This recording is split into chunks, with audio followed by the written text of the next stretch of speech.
Hello students. आज हम लोग जेईई एडवांस 2015 का क्वेश्चन डिस्कस करते हैं। देखिए क्वेश्चन क्या है। Two independent harmonic oscillators of equal mass are oscillating about origin with angular frequencies omega 1 and omega 2 and have total energies E1 and E2 respectively. देखिए दो इंडिपेंडेंट हार्मोनिक ऑसिलेटर है, दोनों एक दूसरे से इंडिपेंडेंट है, एक का मोशन दूसरे पर डिपेंडेंट नहीं है। दोनों का मास पार्टिकल का सेम दिया हुआ है और एंगुलर फ्रीक्वेंसी ओमेगा 1 और ओमेगा 2 है और टोटल एनर्जी E1 और E2 लिखा हुआ है। The variations of their momenta with positions x are shown in figures. अब देखिए ये ऑसिलेटर 1 का मान लीजिए डायग्राम दिया हुआ है और ये ऑसिलेटर 2 का डायग्राम दिया हुआ है। ये है मोमेंटम y एक्सिस पर और पोजीशन है x एक्सिस पर। तो देखिए पहला ऑसिलेशन का एम्पलीट्यूड दिया हुआ है a और मैक्सिमम मोमेंटम b, क्योंकि ये वेलोसिटी जब मैक्सिमम होगा उस समय मोमेंटम भी मैक्सिमम होगा, ये b है। और दूसरा के लिए तो ये सर्किल बनाया है, रेडियस r दिया है, तो एम्पलीट्यूड भी r और मैक्सिमम मोमेंटम भी r। If a by b equals n square and a by r equals n, then correct options is r। देखिए ऑप्शन में है E1 ओमेगा 1 E2 ओमेगा 2 और डी में भी E1 ओमेगा 1 E2 ओमेगा 2, मतलब energy और angular frequency में relation निकालना है। और बी और सी में ओमेगा 2 बाई ओमेगा, मतलब ओमेगा 2 और ओमेगा 1 में रिलेशन निकालना है एन के टर्म में। तो देखिए सबसे पहले हम लोग एनर्जी लिख लेते हैं। टोटल एनर्जी E1 दिया हुआ पहला ऑसिलेटर का, तो total energy simple harmonic motion में आप लोग पढ़े होंगे हाफ m ओमेगा स्क्वायर। तो पहला ऑसिलेटर का एंगुलर फ्रीक्वेंसी ओमेगा 1 है और इनटू एम्पलीट्यूड का स्क्वायर, तो एम्पलीट्यूड तो इसका दिख रहा है डायग्राम में क्लियर, ए स्मॉल है तो ए स्क्वायर, ये पहला का एनर्जी हो गया। दूसरे का एनर्जी अगर हम लोग लिखें तो E2 equals half m omega 2 square और इसका एम्पलीट्यूड देखिए पोजीशन का मैक्सिमम वैल्यू आर है तो एम्पलीट्यूड यही आर हो गया इनटू आर स्क्वायर, ये E1 E2 आ गया। अब मोमेंटम जब दिया हुआ है तो चलिए मोमेंटम का भी वैल्यू लिख लेते हैं हम लोग। देखिए पहला ऑसिलेटर का मैक्सिमम मोमेंटम है b, तो momentum equals mass into velocity, और सिंपल हार्मोनिक मोशन में वेलोसिटी का वैल्यू आप लोग जानते होंगे v equals omega root under a square minus x square.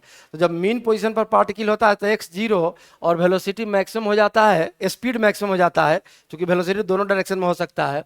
Speed maximum कितना, ओमेगा इंटू ए।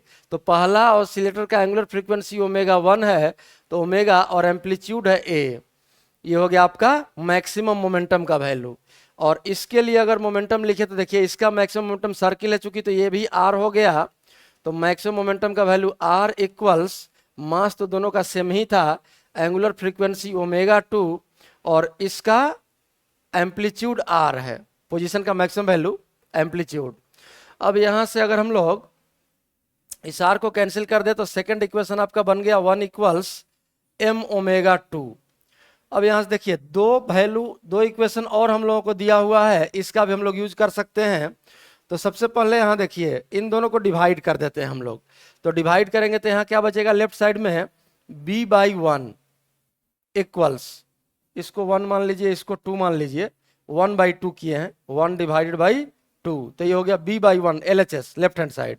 राइट साइड में देखिए m कैंसिल हो जाएगा और आ गया आपका ओमेगा 1 बाई ओमेगा 2 और ऊपर में यहाँ a बचा, यहाँ तो कुछ है नहीं, तो इनटू a।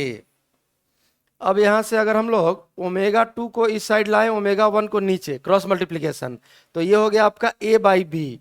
और a बाई बी का वैल्यू देखिए यहाँ क्या दिया है, n स्क्वायर। इसका मतलब यहाँ से सीधा ओमेगा का वैल्यू हम लोग का आ गया, ओमेगा में रिलेशन ओमेगा 1 और ओमेगा 2, ओमेगा 2 को इधर लाए हैं तो omega 2 divided by omega 1, omega 1 को नीचे लाए हैं इक्वल्स a बाई बी, और यही a बाई बी का वैल्यू कितना दिया है यहाँ से, n स्क्वायर। तो देखिए एक रिलेशन तो हम लोगों का आ गया ओमेगा 1 और ओमेगा 2 के बीच, कौन सा ऑप्शन होगा चेक कर लीजिए, omega 2 by omega 1 equals n square. तो एक ऑप्शन तो ये रिलेशन सही हो गया, और अगर ये सही है तो ये गलत हो जाएगा, omega 1 into omega 2 equals n square. C option आपका गलत हो गया। अब E1 E2 और ओमेगा में रिलेशन निकालना है, तो एक काम करते हैं, सबसे पहले E1 बाई E2 ये रेशियो निकाल के देखते हैं क्या आता है। तो देखिए E1 by E2 equals half m cancel हो गया और बचा आपका ओमेगा 1 का स्क्वायर बाई ओमेगा 2 का स्क्वायर, और बचेगा यहाँ से ए स्क्वायर बाई आर स्क्वायर।